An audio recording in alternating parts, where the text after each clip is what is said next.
Dear Mom, only a woman as special as you could accomplish all that you've accomplished and still be so warm, so caring, and so much fun to be with.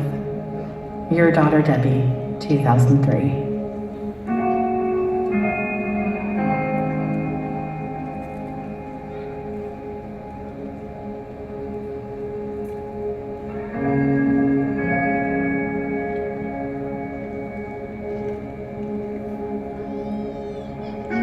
Ellen Parsley grew up in the coal camps of eastern Kentucky in the midst of the Great Depression and World War II. In 1935, the year she was born, unemployment nationwide was 20% and even higher in the Appalachian region. Her family consisted of her father, a coal miner and shape note song leader, her mother, a conscientious and caring homemaker, and 6 siblings, 3 brothers and 3 sisters. Her family may have been poor in material possessions, but they were rich in faith, hope, and love. One of her favorite toys was a rock doll, a small stone wrapped in a piece of scrap fabric tied with a piece of string. She and the other children would walk to school from their home in Groundhog Holler. A regular stop was a hole in a cliff near the schoolhouse. It was a chance to change into their good shoes. They were too precious to wear out on the daily walk to school. As a child, she sang with many gospel trios and eagerly looked forward to school and learning. Her academic ability and her natural beauty gained her both an academic scholarship to college and an offer from a modeling agency, both of which she declined to stay near home to help her family. Eventually, she met and married a handsome Army combat veteran of the Korean conflict named James Parsley, and they sought to make a life for themselves in the hills of Kentucky that both of them had always known as home.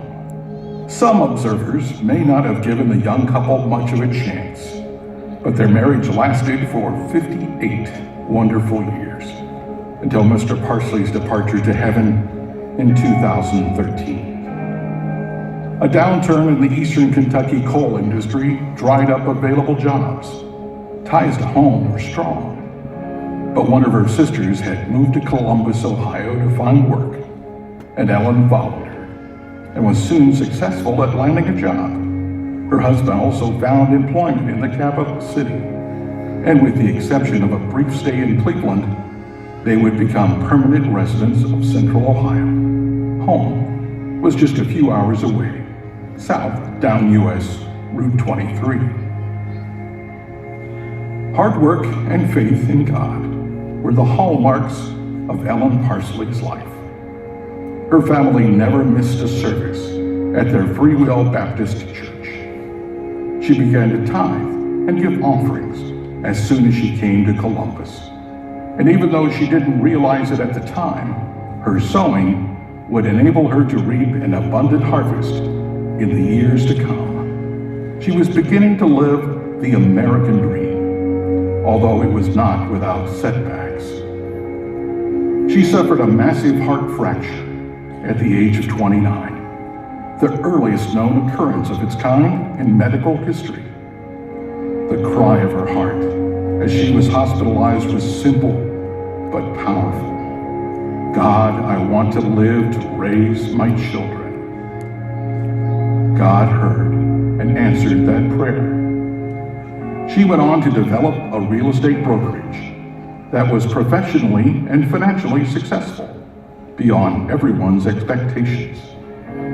She had an unusual business sense, not to mention an abundance of common sense, and had keen insight about money, how to make it, keep it, and grow it. She was fiercely devoted to her children and would confront and completely vanquish any threats to their well-being, not only when they were young, but after they had grown to adulthood.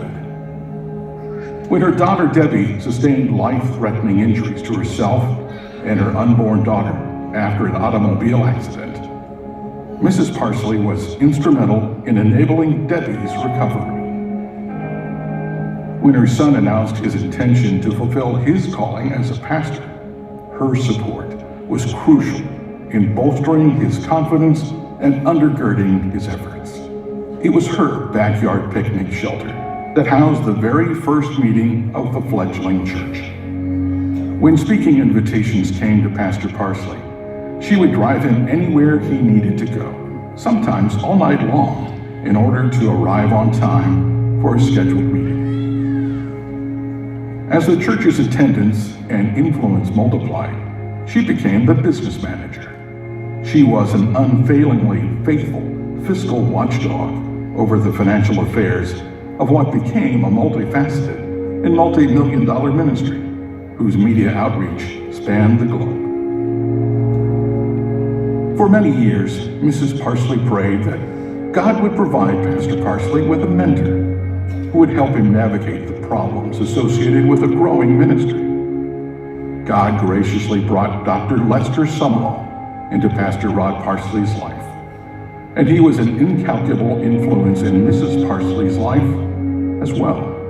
In fact, Dr. Sumrall asked Mrs. Parsley to travel as a representative of the global end-time Joseph Feed the Hungry program. She did not feel particularly qualified to undertake such an assignment, but she accepted the challenge.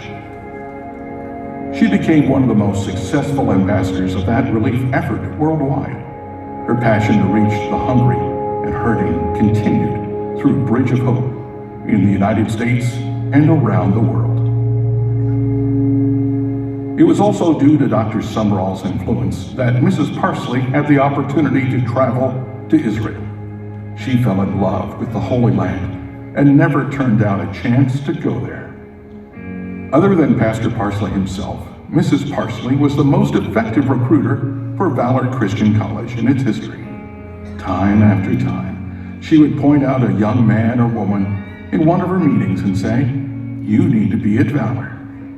Her judgments in this area were invariably correct. She often took teams of students with her on the road to promote the school. Some of the most intense and impactful seasons of learning in those students' lives were during and after those meetings. She would meet with them to debrief after a service and point out the things that went well as the things that needed to be changed.